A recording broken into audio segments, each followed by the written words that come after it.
Iyon, ako ngay makikiusulaang. Palagi ko rin nakikita din sa Facebook. Gusto ko din masubukan, ang tawag nila din ay Tofu Square. Ay hindi yan si Ed Kaluwag ha, ako lang ho yan. At pagka sinabi kong medyo basa ang tubig, ay huwag kayong maniniwala. Ako ngay gumayaklaan din ating lulutuin yung Tofu Square na iyon. Nilabas ko lang ulit yung ating pangmatindihang sangkalan. Aray naman ang aking gagamitin kutsilyo, panggayat lang naman na rin din sa tofu. Aring nabili kong tofu ay extra firm para hindi madaling madurog. Naghanda lang ako din ng paper towel pantuyo. Pagkatapos ay binuksan ko na aring tokwa. Binawasan ko lang ng kaunti ang tubig at baka tayo magdamusak. Bago sa dahan-dahan ko ng hinugot aring tokwa at nilagay ko din sa paper towel. Yung isa ay binuksan ko lang din at kinuha ko yung tokwa. Bale, 2 tokwa ang aking gagamitin. Tutuyuin ko lang gamit aring paper towel. At pagka oras aring natuyo na ay pwede na natin aring gayatin. At para maging tofu square ay kailangan square ang ating padali o yung parisukat. Dapat ay medyo malalaki parang gayaan at yun ang sabi sa video. Tayo'y masunurin lang. Pagkagayat ko nga sa mga aray ay nilagay ko lang din sa platong may paper towel. At para mas matuyo ay papatungan pa natin ang paper towel sa taas. Set aside muna at gagawa tayo ng pambreading. Dini sa unang plato ay maglalagay ako ng 4,235 harina. At titimplahan ko naman na rin ng 120 maalat na asin. At mga 60 piraso namang paminta. Ang garlic powder naman at saka onion powder ay tigigisang kutsarita laang. Gayon din na rin paprika. At syempre atin na rin hahaluin para mahalaw. Din naman sa pangalawang plato ay naglagay lang ako ng breadcrumbs. At tinimplahan ko lang din ng tigo-80 asin at paminta. Garlic powder at saka onion powder ay gayon din tigigisang kutsarita. Isama muna rin na rin paprika. Haluin lang hanggang mahalaw at pwede na iyan. At sa pampakapit naman ng breadcrumbs, magagawa tayo ng egg mixture. Aray 2 lang itlog ng manok at saka kaunting gatas. Sabay ating babatihin with fillings kagat labay. No. Pagka nabatin nyo ay ayos na yan. At yun lang ang ating mga gagamitin sa ating pambreading. Pwede din na rin sa manok o kaya sa pork chop. Aray na ang ating mga tokwa. Lalagyan ko lang ng asin para may lasa na. Pwede na nga tayo magsimula mag-breading. At ang palagi ko sinasabi sa inyo pagka nagbe-breading ng garnay, ang isang kamay ay sa wet, ang isa naman ay sa dry. Para tayo hindi magdamusak din At gaya ng itsura ng ating tofu, ready to fry na. Garni nga pala ako mag-breading, gamit ang kanang kamay, babalutan ko ng harina aring mga tokwa. Sabay lay up din sa egg mixture gamit ang kaliwa. At ang huli ay din sa breadcrumbs. Babalutan nyo lang ng maigi ang breadcrumbs para hindi masira pagka niluto. At iyon, ay digay ayos.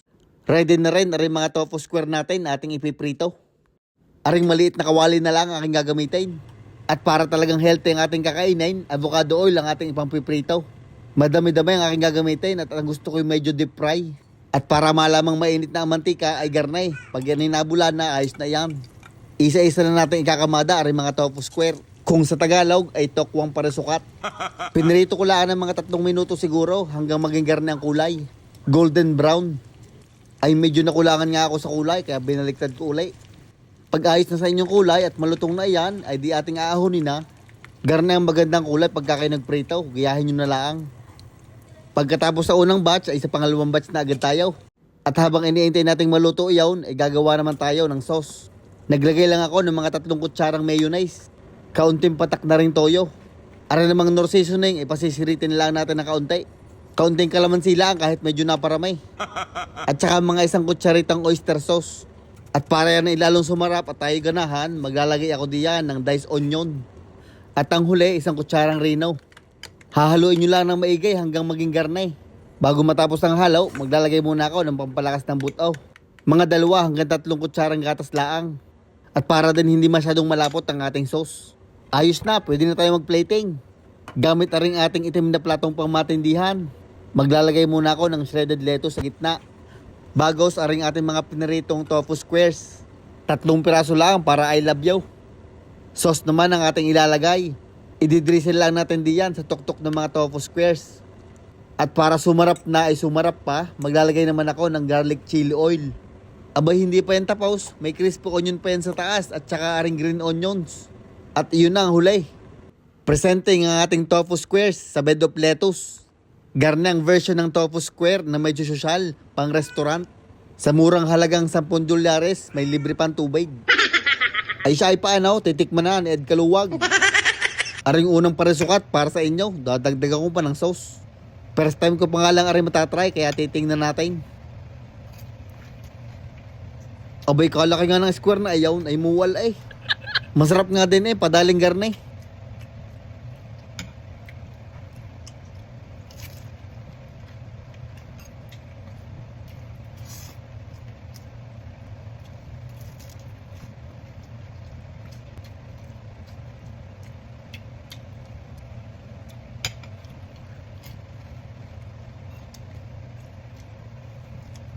Abay, masarap nga din ang tofu square na aray. Bumagay din sa lettuce yung ating ginawan sauce. Kaya i-try nyo na nang malaman ninyo. Ay siya, ay paano, hanggang din na lang tayo. Maraming salamat sa inyong palaging panunood. Huwag nyo kakalimutan mag-like, share, comment, and follow na rin. Maraming salamat. Shout out kay John Lester Tagasa ng Balete, San Luis, Batangas. Kay Ray Lucero Jr. Kay Francis Leo Habagat Awakening from Lucena City. Kay Bernard Escamilla from Qatar.